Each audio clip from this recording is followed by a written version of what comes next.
You know, for every song you hear, every book you read, every single film you watch, there's a contract. It's kind of like the legal bridge between a creator's idea and, well, the rest of the world. But what if that bridge isn't just rickety? What if it's actually designed to be a one-way street? What if the very thing that's supposed to empower an artist is really just a trap?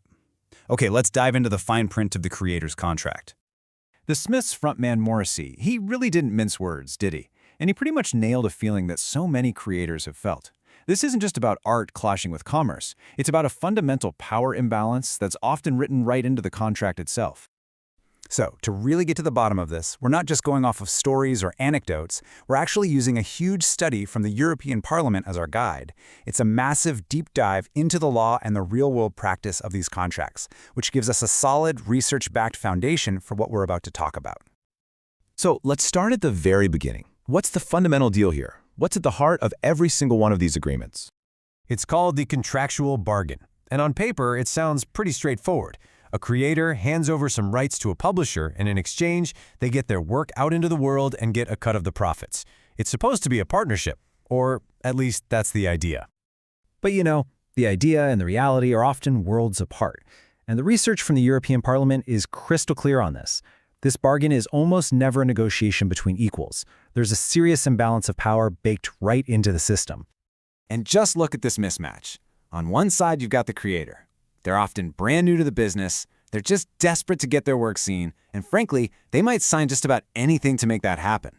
Then, on the other side, you have the publisher, a total pro with teams of lawyers who uses the same standard contracts over and over. It's not a fair fight, and that has some major consequences. And we're not just talking about getting a slightly bad deal. We're talking about really unfair pay, signing away the rights to your work for, well, forever, and completely losing control over your own creation. I mean, in the worst cases, creators get locked into contracts that last for their entire life, plus another 70 years. Just think about that. And as if all that wasn't complicated enough, along comes the digital age to throw a massive wrench into these already shaky deals. The old rulebook, it's pretty much useless now. Just think about it for a second. That record deal you signed back in 2005? Yeah, probably doesn't mention TikTok. That book contract from 2010, it's not going to say anything about AI-narrated audiobooks. And all that uncertainty, all that gray area, it almost always works out in the publisher's favor. So what you end up with is this perfect storm of problems for creators. Nobody's quite sure who owns the digital rights. The money from things like streaming is all over the place. And these old, long contracts are locking people into deals that are completely obsolete for the world we live in today. Okay, so now let's zoom in and get into the real nitty-gritty. Let's look at some of the specific contract traps that this report flags, the kind of fine print that can literally make or break a career. First up, the buyout contract. This one's a biggie. This is where a creator gets one single payment, a lump sum, in exchange for, well, for all of their rights forever. Now I get it, that can be super tempting, especially if you need the money right away. But it means you will never see another dime, no matter how much of a hit your work becomes. And the traps don't stop there, not by a long shot. You got to watch out for clauses that give away rights for unknown forms of exploitation. That's basically handing over a blank check for any technology that hasn't even been invented yet. Others might have you sign away your right to money that you're legally owed, like fees for when people make private copies. And then you've got these crazy all-encompassing deals where a contract for a book suddenly grabs the movie rights, the TV rights, and hey, maybe the theme park rights too, just in case.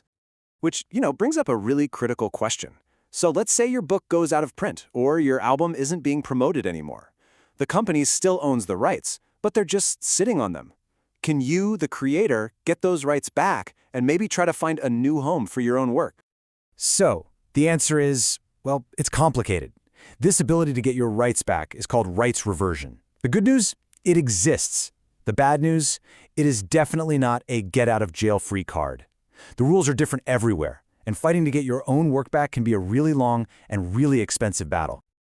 Okay, so we've laid out a lot of problems. But the report doesn't just diagnose the issue. It actually offers a way forward.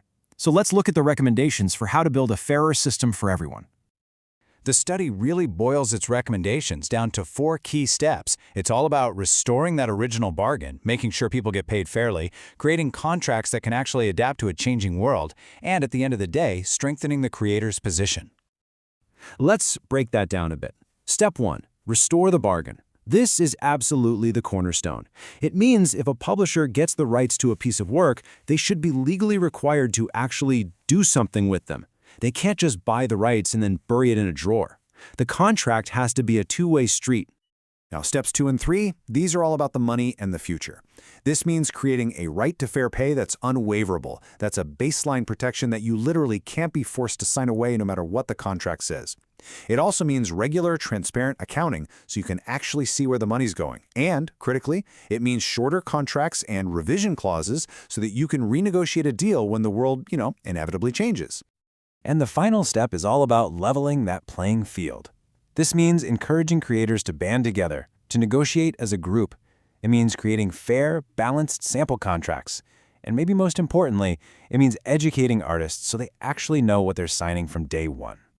So when you put all this together, what does it all boil down to? It's really one simple but incredibly powerful principle. A creator should get a fair piece of the pie every single time their work creates economic value. Not just once, not just for things we can imagine today, every single time. And this leaves us with a really big question for the future. I mean, we are all part of this massive digital economy, consuming more creative stuff than ever before. This whole system is built on the backs of creators. The challenge, then, isn't just about fixing old contracts. It's about building a new digital world where the people who actually create the value aren't the last ones in line to get paid for it. How do we build that future? Well, that's a question for all of us.